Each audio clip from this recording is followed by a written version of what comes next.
It's time to start your morning by taking 5. Here's your host, Matt McMaster.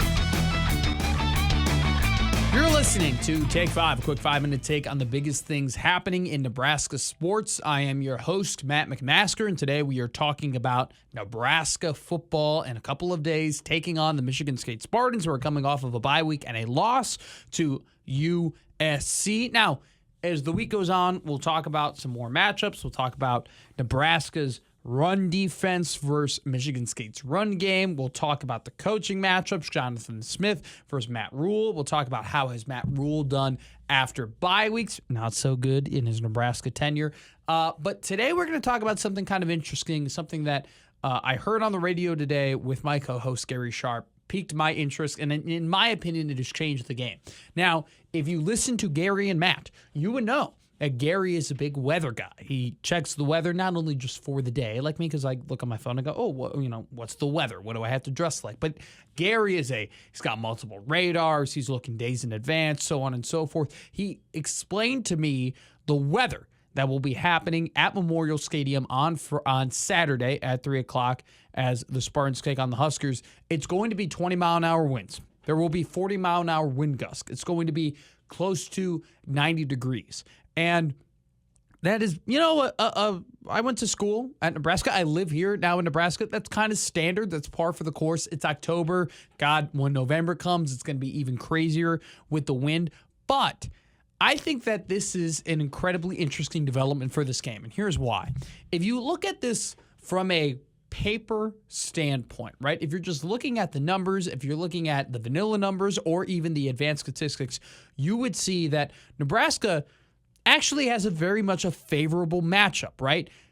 What the Michigan State offense does really, really well is they pass the ball. Well, Nebraska has a really good pass defense. They're 12th in expected points added per pass play. If you look at the Nebraska offense versus the Michigan State defense, Nebraska, as we all know, is really, really good at throwing the ball. They have the 13th highest EPA per pass. They have, in terms of efficiency numbers, a top 5 passing offense in the league. Michigan State's defense has struggled incredibly against the pass. They are 126th out of 136 teams in expected points added per pass. Their success rate against the pass is 118th in the country. They do not do well when teams are throwing the ball against them. And Nebraska football has proven with a multitude of different wide receivers that they can throw the ball pretty consistently, not only just on teams like Cincinnati, Houston, Christian, and Akron, but they can throw for over 300 yards against Michigan, which had not been done since Stetson Bennett did it in 2021. Well,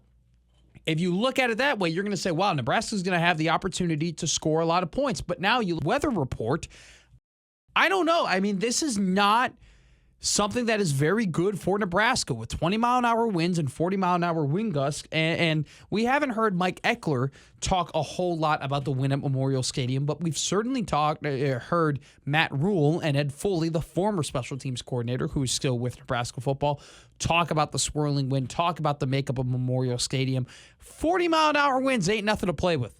And I am, honestly, a little concerned that this might change the game plan in favor of Michigan State, because Nebraska football, as we know, has not been able to run the ball very effectively. And State's defense, while it is not elite, while it is not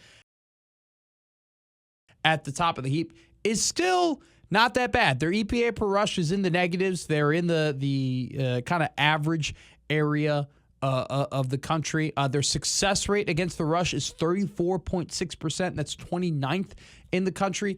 This is a team that does terrible against the pass, but does okay enough against the rush. And if you're looking at this weather report, 40-mile-an-hour winds, 20 miles an hour overall, that is going to be an incredibly difficult thing to deal with if you're Nebraska football and your plan is to throw the ball an immense amount. And you know what? Let's go to the run game for Nebraska football. Michigan State is not Michigan. They are not world beaters. They are not going to hold Nebraska to under 2 yards of rush or anything like that.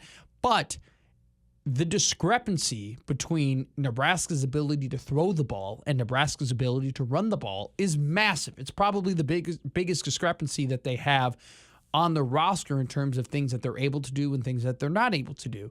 And I think that through a couple of weeks, I can trust Emmett Johnson to keep the run game afloat. I can trust Emmett Johnson to get you yards when you need it.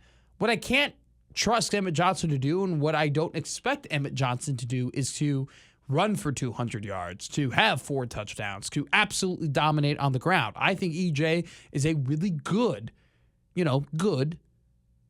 Big Ten running back. I don't think he's a great Big Ten running back. And so if Nebraska football is going to be limited by the wind and limited by the conditions and limited by, the heat, because it's going to be upwards of 90 degrees in Lincoln, it is a bit of a concern for me. It's something that sets off a red flag. And unfortunately for the Big Red, while I do think they still are the better team, I don't think weather and wind is going to flip the line from Nebraska being an 11.5-point favorite to them being a pick'em or an underdog even. But it does not allow them to take advantage of Michigan State's weaknesses on the defensive end like you hope they would. So I think that this Take 5 is really just hey, I'm gonna tell you right now, Nebraska has a massive advantage of the passing game. Massive, massive advantage. But I'm incredibly worried that this weather and this wind will do something to affect that potential game plan and not allow Nebraska in a way to score as many points or take advantage of weaknesses that Michigan State has. And so we'll see. I'm going to be incredibly curious as to what Matt Rule has to say on Thursday on his right before the Michigan State press conference in regards to the wind and in regards to the weather, because I do think it is something that could potentially completely upset the offensive plans that may be for Nebraska football. Alrighty, that's been Take 5. I've been Matt McMahon.